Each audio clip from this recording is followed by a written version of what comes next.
পাঁশকুড়ায় nurse ধর্ষণ কাণ্ডে দোষী দৃষ্টান্তমূলক শাস্তির দাবিতে আজ বিকেলে বামফ্রন্টের বিক্ষোভে উত্তাল এলাকা। পিডব্লিউডি মাঠ থেকে শুরু হয় মিছিল, স্লোগানে মুখরিত হয়ে তা পৌঁছায় থানার সামনে। সেখানে জমা দেওয়া হয় ডেপুটেশন। বামফ্রন্ট নেতৃত্ব স্পষ্ট জানিয়ে দেন, অভিযুক্ত জাহির আব্বাস খানের দ্রুত ও কঠোর শাস্তি না হলে বৃহত্তর আন্দোলনের পথে হাঁটবে তারা। উপস্থিত ছিলেন কেন্দ্রীয় কমিটির সদস্য সায়ন ব্যানার্জি, নিরঞ্জন সিহি, শেখ ইব্রাহিম আলী সহ একাধিক নেতৃত্ব। প্রতিবাদী স্লোগানে গর্জে ওঠে পাঁশকুড়ার রাস্তাঘাট। নারীর নিরাপত্তা ও ন্যায় বিচারের দাবিতে তৈরি হয় প্রবল জনমত। মন্ত্রী চন্দ্রনাথ সিনহা টাকার কারবার করেছে, ধরা পড়ে গেছে। আত্মীয়, বন্ধু, পরিচিত নামে বেনামে কোটি কোটি টাকা।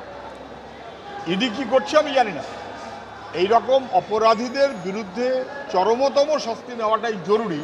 তবে এর পিছনে যারা, তারাই বা ছাড় পাবে কেন?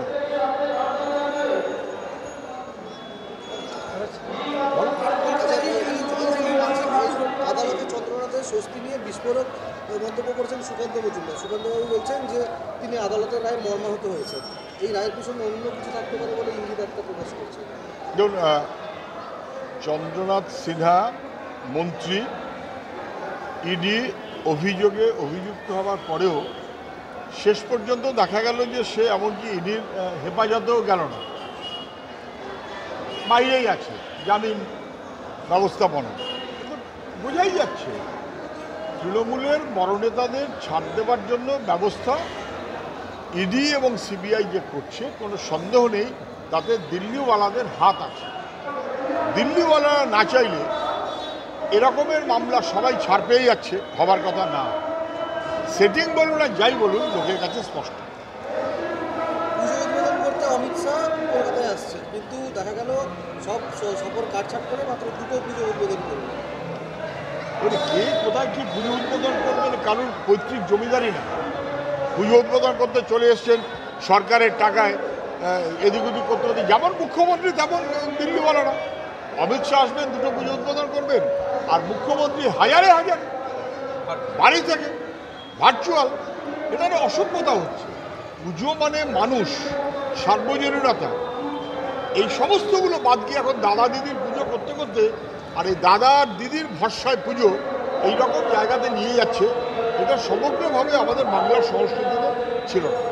সংগঠনের নিজের পুজো ইজেডসিসি সেটাই উদ্বোধন করবেন না স্যার, বিরোধীরা করবেন না, করবেন না। বিরোধীরা কটাক্ষ করছে দলের আদি নব্য দ্বন্দ্ব মেটাতে গিয়ে এই তালিকা থেকে সংগঠনের।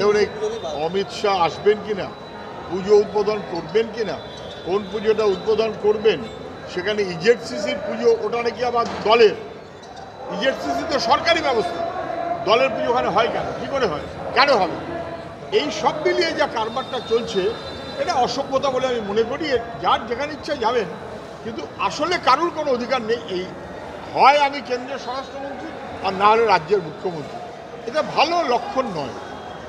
সিপিএম পুজোর প্রাক্কালে যখন মানুষ দেবী দুর্গার আরাধনায় ব্যস্ত, তখন সিপিএম জাহির আব্বাসের মিছিল করছে।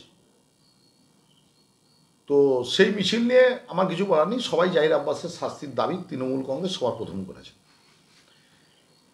কিন্তু পাঁশকুড়ার বুকে খুশি হতাম যেদিন পরিযায়ী একজন শ্রমিক ফেরিওয়ালা, যে মুর্শিদাবাদ থেকে এসে আমাদের পাঁশকুড়াতে ফেরি করতেন, তাকে যেদিন সিপিএমের এবারের 23-এর পঞ্চায়েতের যিনি যশোরা বুথের সিপিএমের প্রার্থী ছিলেন, তিনি যখন আক্রমণ করলেন সে মুসলিম সম্প্রদায়ের মানুষ বলে, তিনি কেন মুর্শিদাবাদ থেকে এখানে ব্যবসা করতে আসছে, আধার কার্ড ভোটার কার্ড দেখতে চেয়ে সেদিন যখন আক্রমণ করলেন, সেই দিন রাস্তায় নেমে সিপিএম যদি তার প্রতিবাদ করতেন, অনেক বেশি খুশি হতো।